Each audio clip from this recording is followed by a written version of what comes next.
Exercise 5.3 का अब हम सॉल्व करेंगे, ये कंप्लीट करने की एक्सरसाइज कोशिश करेंगे। इसमें रिड्यूस सिलेबस में 3, 4, 6, 8, 9, 10 क्वेश्चन सिर्फ इंक्लूडेड हैं। तो सबसे पहले हम क्वेश्चन नंबर 4 को देख लेते हैं। क्या क्वेश्चन दिया हुआ है? X square plus 15 x square plus 2x plus 5। अब लीनियर टर्म दी हुई है, तो सबसे पहले हम a ओवर x माइनस 1 की फॉर्म में लिखेंगे प्लस, और यहाँ पर B X plus C divided by X square plus 2x plus 5 की फॉर्म में आ गया है। अब हम ये पूरी टर्म को डिवाइड कर देंगे ऑन बोथ साइड्स। तो एक्स स्क्वेयर प्लस 15 आ गया है। जब हमने इसे डिवाइड किया पूरी टर्म कट गई आपस में, ये वाली और कॉमन वाली टर्म जो हमने ली है वो कट गई। तो अब a की जगह a से हमने जब काटा तो हमारे पास ये वाली टर्म और ये वाली टर्म कट ऑफ हो गई। तो हमारे पास ये वाली टर्म रह गई x square plus 2x plus 5, यही हमने यहाँ पर लिख दिया। और बी एक्स प्लस सी यहाँ पर आ गया। जब ये कॉमन वाली साइड को जब कैंसिल किया तो ये वाला और ये वाला फैक्टर कैंसिल आउट हो गया। तो हमारे पास x माइनस 1 बच गया। ओके, तो जैसे कि हमारे पास लीनियर टर्म थी तो हमने put x minus 1 is equal to 0, X की वैल्यू 1 आ गई।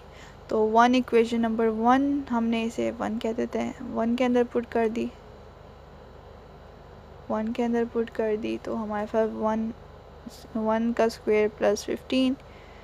और यहाँ पर देखें कि अगर हम यहाँ पर 1 पुट करते हैं तो 1 माइनस 1 ज़ीरो होता है, ज़ीरो से ये पूरा फैक्टर ज़ीरो हो जाता, इसलिए इसे लिखने की ज़रूरत नहीं है। फिर हमने सिंपली ये वाला फैक्टर a वाला फैक्टर लिख दिया। और ऐसे जब हमने पुट किया ये कि 1 की वैल्यू, तो हमारे पास a की वैल्यू 2 आ गई। अब a की आ गई, अब हमने b और c की फ़ाइंड करनी है। b और c की कैसे फ़ाइंड करेंगे? हमने इक्वेट किया है तो ये वैसे ही आ गया, इधर ये भी ऐसे ही आ गया। अब इक्वेट करेंगे, सबसे पहले हम एक्स स्क्वेयर को इक्वेट करेंगे।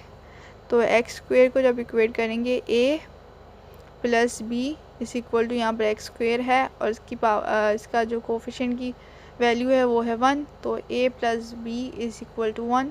तो a की वैल्यू 2 है, 2 plus b is equal to 1, तो 2 की वैल्यू आ जाएगी -1। ये प्लस का है तो उधर जाके माइनस का होगा, -1 minus 2, 1 minus 2 is equal to -1। तो b की वैल्यू -1 आ गई।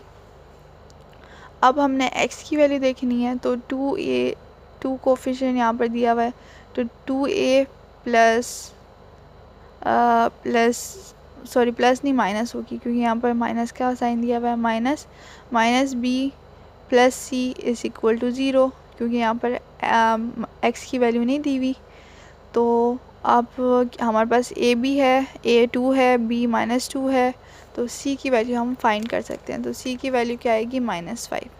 अब हम इस इक्वेशन में, इक्वेशन नंबर k में, इसे नाम k दे देते हैं, इक्वेशन नंबर k में a b c की वैल्यू पुट करेंगे तो हमारे पास ये वाला आंसर आ जाएगा। 2x माइनस 1 माइनस ये, जब हमने दोनों माइनस से दोनों माइनस कॉमन लिया तो जब भी यहाँ पर माइनस आया और ये प्लस में चेंज हो गया, x square plus 2x plus 5। तो ये हमारा क्वेश्चन नंबर 4 सॉल्व हो गया। अब हम क्वेश्चन नंबर 3 सॉल्व करेंगे। क्वेश्चन नंबर 3 में क्या वैल्यू दी हुई है? 3x plus 7 divided by X square plus 4x plus 3। Same method है, इसमें सबसे पहले लीनियर टर्म को एक से डिवाइड करेंगे, a divided by x plus 3 plus B X plus C divided by X square plus 4।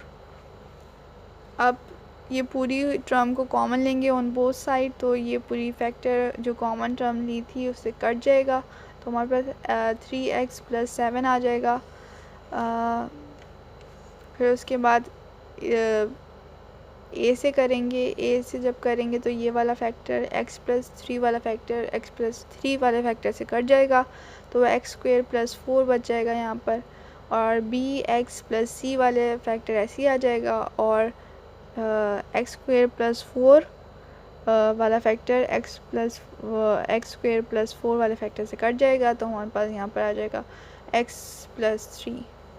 Equation number 1 नाम कह दिया इसे। जैसा कि हमारे पास लीनियर टर्म थी तो x plus 3 is equal to 0 हमने लेट कर लिया, पुट कर लिया, तो x की वैल्यू यहाँ पर -3 आ गई। फिर इक्वेशन नंबर 1 में पुट किया तो हमारे पास वैल्यू जो a की है वो आ जाएगी हमारे पास -2 डिवाइड बाई 13। जब हम इक्वेशन नंबर 1 को ओपन करेंगे, इक्वेशन नंबर 1 को ओपन करेंगे, इस वाली इक्वेशन को ओपन करेंगे, यानी a को मल्टीप्लाई करेंगे इसके साथ और बी एक्स को मल्टीप्लाई करेंगे एक्स स्क्वेयर प्लस 3 के साथ और c को भी इसके साथ। इसको सबसे पहले आसान तरीका ये है कि सबसे पहले कोई भी नंबर को आपको मल्टीप्लाई करना हो तो आप किसी पेज पे या फिर साइड पे रफ कॉलम बना के अलग अलग मल्टीप्लाई कर लें, इससे गलती के चांसेस कम होते हैं। +3 प्लस इंटू एक्स प्लस 3 ऐसे मल्टीप्लाई कर लें और फिर उसके बाद a और b को और c को कॉमन निकाल लें। तो a को कॉमन निकाला हमने तो हमारे पास एक्स स्क्वेयर प्लस 4 बचा, b को निकाला तो एक्स स्क्वेयर प्लस 3x और c को तो x माइनस 3। तो इक्वेटिंग का टाइम हो गया है। तो एक्स स्क्वेयर को इक्वेट करेंगे सबसे पहले ए बी में ही आ रहा है और यहाँ पर एक्स स्क्वेयर है नहीं तो 0 के इक्वल हो जाएगा। फिर उसके बाद x की बारी, x यहाँ पर a में नहीं है, b में 3b हो जाएगा और यहाँ पर c हो जाएगा प्लस सी और यहाँ पर x की वैल्यू 3 है तो 3 हो जाएगा। इक्वेशन 2 हो गया। फिर उसके बाद कांस्टेंट के साथ करेंगे, कांस्टेंट के साथ करेंगे तो हमारे पास 4a plus 3c is equal to 7 आ जाएगा। अब हमारे पास a की वैल्यू है -2 और डिवाइडेड बाय 13। तो हमारे पास इक्वेशन नंबर जो 1 है a प्लस बी, हमारे पास a की वैल्यू है तो हम b की वैल्यू फाइंड कर सकते हैं। तो b की वैल्यू आ जाएगी +2 डिवाइडेड बाय 13। अब इक्वेशन नंबर 2 से हम c की वैल्यू फाइंड कर सकते हैं। आपकी मर्ज़ी है कांस्टेंट वाली वैल्यू इक्वेट करें या ना करें, फ़ायदा वैसे ज़रूरत आपकी मर्ज़ी है, ज़रूरत नहीं है वैसे इस इक्वेशन की। तो अब हम इक्वेशन नंबर 2 से हम ए की फ़ाइंड कर ली, बी की फ़ाइंड कर ली, हमारे पास बी है और हमें सी फ़ाइंड करना है तो हम इधर से सी की वैल्यू फ़ाइंड कर लेंगे बी की वैल्यू पुट करके। तो हमारे पास सी की वैल्यू आ जाएगी 33 डिवाइडेड बाई 13। अब ए बी और सी की वैल्यूज़ इक्वेशन नंबर के, यानी जो हमने यहाँ पर स्टार्टिंग में बनाई थी ये वाली इक्वेशन, इसे के कह देते हैं, इक्वेशन नंबर के में पुट करेंगे। तो जब पुट करेंगे तो हमारे पास ए की वैल्यू थी 12 -2 ओवर 16 थी, नहीं 13 ही थी, 13 ऐसी पुट कर दी और यहाँ पर भी हमारे पास वैल्यूज़ आ गए। नीचे दोनों में 13 ही था, 13 था तो 13 ही आ गया नीचे। ऐसे वैल्यू पुट करनी है। तो हमारा ये क्वेश्चन नंबर 3 सॉल्व हो गया। अब हम नेक्स्ट करते हैं। नंबर 6 दिया हुआ है हमारे पास X square plus 1 divided by X cube plus 1। अब यहाँ पर एक्स क्यूब प्लस 1 दिया हुआ है तो हम सबसे पहले एक्स क्यूब का फॉर्मूला लगाएंगे जो कि है X cube A cube plus B cube is equal to A plus B. सबसे पहले क्यूब हटा के ए प्लस बी लिख दें, फिर उसके बाद ए प्लस बी होल का फार्मूला लगा दें जो होता है A square minus A B plus B square. सही है, आसान सा फार्मूला याद करने में। सबसे पहले तो हम ये वाला फार्मूला इसमें लगा देंगे, ये बन जाएगा x plus 1 x square minus x 1 लिखें या ना लिखें फ़र्क नहीं पड़ता, +1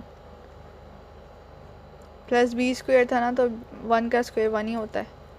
तो अब हम इस वाले जो हमने फार्मूला खोला है ना इस वाले को यूज़ करेंगे, फैक्टर को यूज़ करेंगे। तो A divided by A linear term थी तो यहाँ पर लीनियर टर्म आ गई, plus B X plus C divided by X square minus X plus 1। तो अब कॉमन लेंगे, कॉमन लेने के बाद यानी इस पूरे फैक्टर को कॉमन लिया हमने, कॉमन लिया तो हमारे पास यहाँ पर आ गया एक्स स्क्वेयर प्लस 1 इस इक्वल टू ए, यहाँ से ये पूरा कट गया इसके साथ, तो X square minus X plus 1 plus B X plus C, तो ये वाला पूरा इसके साथ फैक्टर से कट गया, तो यहाँ पर बचा x प्लस 1। अब हमारे पास लीनियर टर्म है, तो हम put x plus 1 is equal to 0, तो हमारे पास x की वैल्यू -1 आ गई। अब -1 जब हमने पूरी इस इक्वेशन में पुट की, तो यहाँ पर -1 का स्क्वायर 1 ही होता है, यहाँ पर भी स्क्वायर 1 ही होता है, तो a की वैल्यू आ गई 2 डिवाइड बाई 3, क्योंकि देखिए यहाँ पर 1 हो गया, यहाँ पर माइनस माइनस प्लस हो गया, यहाँ पर भी यहाँ पर तो प्लस ही था, माइनस दोबारा से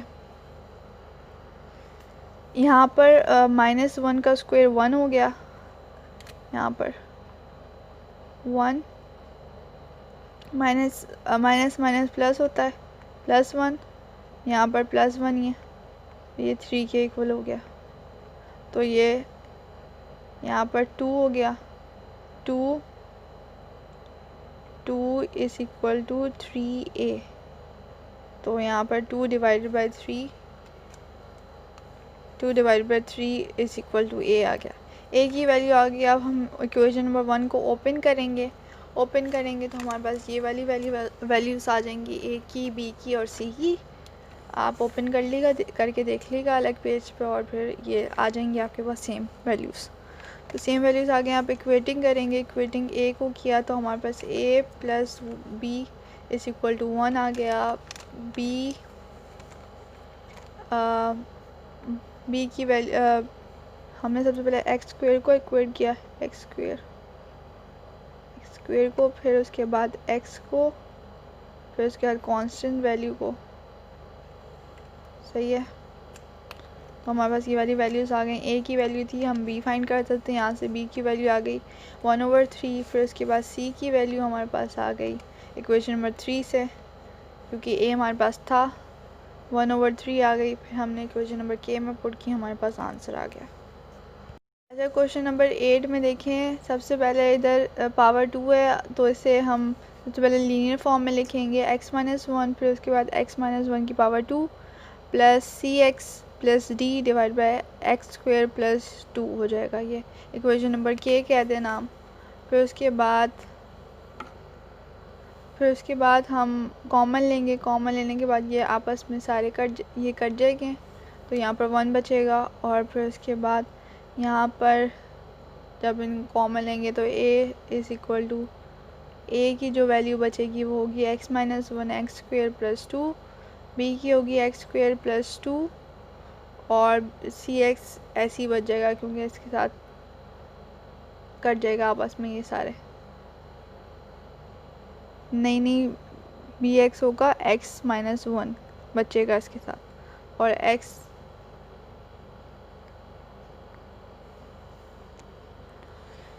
सी एक्स प्लस डी के साथ बचेगा, ये पूरी टर्म, ये वाली टर्म और ये वाली टर्म आपस में कैंसिल हो जाएगी, तो हमारे पास बचेगा x-1 होल स्क्वायर, तो यहाँ पर यही बचा, ये इसके दूसरे क्वेश्चन के साथ लिखा हुआ है, कंफ्यूज ना होएगा। तो फिर उसके बाद हमारे पास लीनियर टर्म है, उसकी वैल्यू पुट की, तो हमारे पास b की वैल्यू आ जाएगी 1/3। फिर उसके बाद हम इक्वेशन का प्रोसेस करेंगे। सबसे पहले तो हम इक्वेशन नंबर 1 को ओपन कर लेंगे ना, मल्टीप्लाई कर देंगे इन दोनों को, और फिर a को भी इसके साथ मल्टीप्लाई करेंगे और a को कॉमन निकाल लेंगे। ये प्रोसेस b के साथ भी करेंगे और c और d के साथ भी करेंगे। तो हमारे पास इक्वेटिंग करेंगे, इक्वेटिंग में हमारे पास आ जाएगा a plus C is equal to 0 minus a plus b plus 2c plus d is equal to 0, जब हमने इधर एक्स स्क्वेयर की वैल्यू इक्वेट की। फिर उसके बाद यहाँ पर x की वैल्यू इक्वेट की, तो हमारे पास ये वाली वैल्यू आ गई। अब देखें इक्वेशन नंबर 1 में हमारे पास a की वैल्यू नहीं है, ना c की है, हमारे पास b की वैल्यू है, b की वैल्यू के लिए हम कुछ कर सकते हैं। इक्वेशन नंबर 2 में हम b की वैल्यू पुट करेंगे, हमने b की वैल्यू पुट की इक्वेशन नंबर 2 में, तो हमारे पास ये वाली इक्वेशन ऐसी बन गई, तो इसे इक्वेशन नंबर 4 कह देंगे। अब हम इक्वेशन नंबर 4 के अंदर जब 2 को मल्टीप्लाई करेंगे तो वो थोड़ी सी ये वाली बन जाएगी, ये बन जाएगी।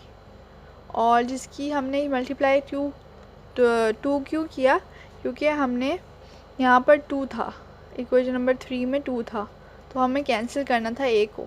जब भी हमने 2 को मल्टीप्लाई किया और उसके साथ माइनस कर दिया 3 को, तो हमने जब मल्टीप्लाई किया तो हमारे पास ये वाला आंसर आया। 2 मल्टीप्लाई यहाँ पर 4 हो गया, यहाँ पर 2 हो गया, यहाँ पर 2/3 हो गया। जब हम माइनस करते हैं तो हमारे साइन चेंज हो जाते हैं। हमारे साइन नहीं, मेरे तो इस फ्रिक्शन के न्यूमेरिक वैल्यू के साइन चेंज हो जाते हैं। तो साइन चेंज हो गया तो ये माइनस हो गया, ये आपस में कट गए, तो हमारे पास यहाँ से ये दोनों भी कट गए आपस में, तो हमारे पास c की वैल्यू आ गई 2/9। हमारे पास b की वैल्यू आ गई, c की वैल्यू आ गई। अब हम a की वैल्यू फाइंड कर लेते हैं क्वेश्चन नंबर 1 में पुट करके, क्योंकि a + c = 0 दिया हुआ था हमें, तो हमने यहाँ पर c की फाइंड कर ली इक्वेशन नंबर 3 से। 3 वाली का है, ये वाली वैल्यू से हमने, हमारे पास a की भी है, c की भी है, और हमें d की फाइंड करनी है, तो हमने d की फाइंड कर ली यहाँ से। अब हमारे पास e बचा, e नहीं है इस क्वेश्चन में, तो हमने a की फाइंड कर ली, b की फाइंड कर ली, c की फाइंड कर ली। अब हम सिंपली k इक्वेशन में पुट करेंगे तो हमारे पास ये वाला आंसर आ जाएगा। क्वेश्चन नंबर 9, 10 आप खुद ट्राई करें, आपसे सॉल्व होता है तो सही है, वरना मैं करवा दूँगी। Question number 9 related to question number 7 की तरह है। तो सबसे पहले क्वेश्चन नंबर 9 इम्प्रॉपर फ्रिक्शन है, क्योंकि दोनों डिनोमिनेटर और डिनोमिनेटर आपस में दोनों इक्वल हैं, तो हम इसे पहले प्रॉपर फ्रिक्शन में चेंज करेंगे। प्रॉपर फ्रिक्शन में चेंज करने के लिए डिवाइड, ऊपर वाली वैल्यू को अंदर लिखा है और बाहर वाली वैल्यू को बाहर लिखा है, तो नीचे वाली को बाहर लिखा है और ऊपर वाली को अंदर लिखा है। तो फिर जब हम -1 से मल्टीप्लाई करेंगे इस पूरी इक्वेशन को, तो हमारे पास आ जाएगा -x⁴।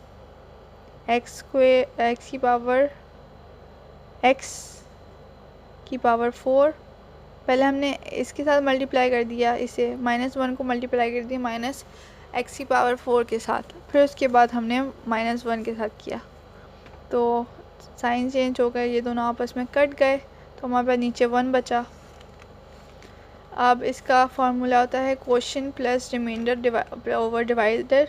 क्वोशंट क्या है हमारे पास, ये ऊपर वाला क्वोशंट कहलाता है, रिमाइंडर क्या है, नीचे जो बच जाता है वो रिमाइंडर होता है, और जो हमें जिससे हम डिवाइड कर रहे होते हैं, जिससे हम डिवाइड कर रहे होते हैं वो हम नीचे लिखते हैं, वो डिवाइज़र कहलाता है।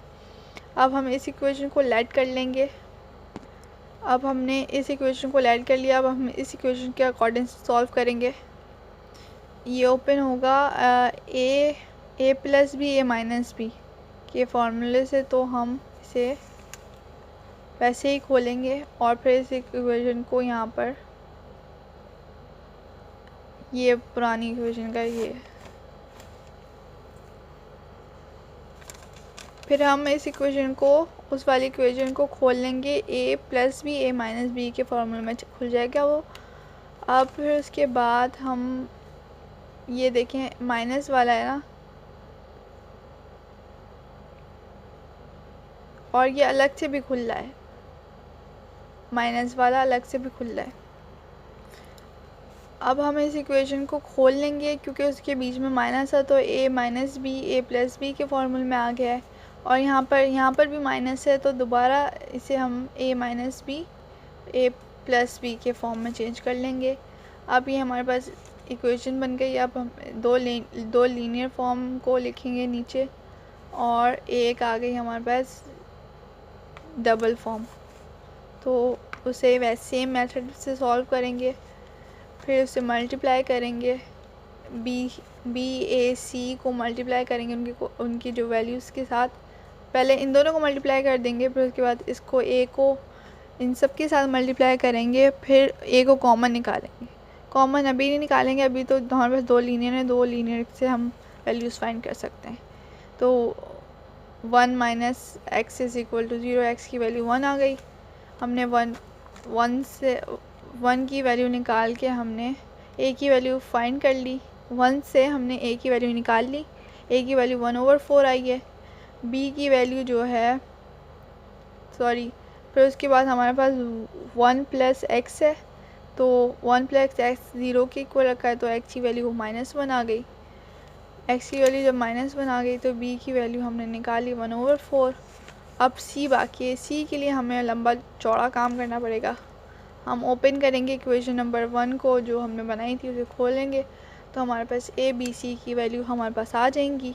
फिर इक्वेशन वाला प्रोसेस करेंगे, फिर इक्वेशन नंबर 1 से, ज़रूरी नहीं है आप 2 ढूंढे, अगर हमारा 1 इक्वेशन में c आ रहा है तो उसे ही लिख के एक फ्रॉम इक्वेशन 1 पुट करके उसकी वैल्यू पुट कर दें। तो हमारे पास a की वैल्यू आ गई 1/4, ये दोनों आपस में कट गए तो c की वैल्यू 0 ही रह गई। तो अब हमें d फाइंड करना है, हमारे पास d भी था तो हमें d फाइंड करना है, तो d की वैल्यू हमने इधर से फाइंड कर ली, हमारे पास a b गिवन है तो c की वैल्यू आ गई ये वाली। अब हम इक्वेशन जो हमने बनाई थी ये वाली, उसके अंदर हम पुट कर देंगे a b c की, ये 13 है, 13 है,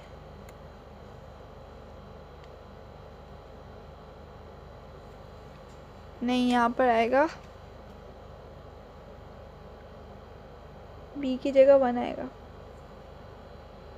1, हाँ यहाँ पर 1 है, बाकी ये सारा सेम है। यहाँ पर एलसीएम लिया हमने,